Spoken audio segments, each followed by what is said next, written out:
Jam në zonën më të populluar të njërit prej qyteteve më të mëdhenj të globit, qyteti tret më i madh i globit, qyteti më i madh i Kinës dhe një prej qyteteve më të zhvilluara financiare dhe të biznesit sot në botë. Jam në Shanghai, buzëllumit dhe eksaktësisht midis dy botëve. Po pse them midis dy botëve, se historia është shumë interesante. Këtu përballë është pjesa e ndërtimit pra Shanghai të ri, pjesa e Bund dhe Pudong, shihni pak me grattacielat e mëdha që dominojnë pjesën e lumit dhe të qytetit. Është simboli i Kinës së re dhe i zhvillimit jashtëzakonshëm ekonomik të saj. Shihni këtë pjesë për shembull të grattacielave në këtë drejtim. Kjo është e gjithë pjesa e lumit dhe pjesa e grattacielave në anën tjetër. Tash është pjesë e një zhvillimi shumë madh të Kinës në vitet e fundit, ndërkohë që nëse shkojmë në këtë drejtimin tjetër, vetëm një moment, nëse shkojmë në këtë drejtimin tjetër, dalim në një Kinë komplet tjetër, në një Shanghai komplet tjetër, dhe është reflektimi absolut i historisë së njërit prej qyteteve më të çuditshëm të Kinës dhe më të zhvilluar të globit. Po mundohem sërish që të tregoj pak më në madhësi pjesën e godinave në këtë pjesë të lumit. Të gjitha këto godina që po shihni janë godina historike të ndërtuara në fund të shekullit 19 dhe në fillim të shekullit të 20, buzë lumit në Shanghai, ballë për ballë me pjesën tjetër moderne të qytetit që shtrihet në këtë drejtim. Por çfarë ka ndodhur midis dy pjesëve? Pse Shanghai është i ndarë mes kësaj zone krejtësisht historike dhe zonës tjetër këtej sipër, e cila është një zonë që nuk ka lidhje me, pra është krejtësisht diçka e re, e pa dhe që nuk ka lidhje me historinë e shekullit të 19 dhe shekullit 20. Historia është shumë e thjeshtë.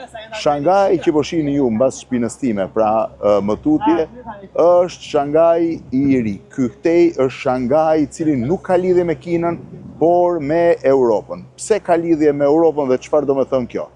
Në mes të shekullit të 19, disa prej fuqive kryesore europiane vendosën që t'i ndërhyjnë Kinës për arsye të problemeve dhe të përplasjeve të brendshme kineze dhe t'i kërkojnë asaj koncesionin e disa prej qyteteve kryesore, por më kryesori prej tyre mbetej Shanghai. Në 1849, fuqitë e mëdha po e quaj koloniale, Britania e Madhe, Franca, më pas Shtetet e Bashkuara të Amerikës, si dhe një sër fuqish të tjera, u vendosën në Shanghai duke krijuar koncesionin e famshëm të marrë nga mbretëria kineze për të krijuar një bazë tipike europiane në qytet. Ata ndërtuan këto godina që po shihni mas shpinës time, pra këto godina tipike koloniale, buzëllumit, dhe vazhduan, fillojnë qatje tutje, dhe që vazhduan në brendësi të qytetit, duke ndërtuar French Concession dhe njëkohësisht pjesën britanike që është pak më tutje dhe pjesën amerikane që erdhi më pas. Kolonialistët, pra po e quaj fuqitë koloniale, qëndruan me të drejtat plota të Shanghait, që nuk kishte më asnjë lidhje me mbretërinë kineze, me perandorinë kineze për thuajse 100 vjet. Nga viti 1849 deri në vitin 1943, u hoqi dorë fillimisht Franca dhe vitin 1944 Shtetet Bashkuara të Amerikës. Edhe pse Shanghai ishte pushtuar gjatë luftës së dytë botërore nga trupat japoneze, të cilat kishin marrë dominimin e qytetit. Në këtë mënyrë, në fund të shekullit 19 dhe në fillim të shekullit 20, Shanghai, ky qytet që po e shihni, u ndërtua si një qytet krejtësisht europian, pra krejtësisht europian, ndërkohë që pjesa më e madhe, pjesa franceze dhe britanike ishin të ngjashme me lagjet e tyre dhe për shumë zona të caktuara, kinezët nuk lejoheshin të hynin me përjashtim të faktit që mund të shërbenin si shërbëtor. Për thuajse 100 vjet, Shanghai ishte një qytet tipik europian, me status europian, me dominim europian, me drejtim europian. Në vitin 1944, mbas përplasjeve deri në vitin 1949 midis Chiang Kai-shis dhe Mao Tse-dunit, Shanghai kaloi në dorën e Kinës komuniste, bë pjesë e Republikës Popullore të Kinës dhe në vitin 1949 ju bashkua dhe zyrtarisht Kinës, pra Republikës Popullore të Kinës.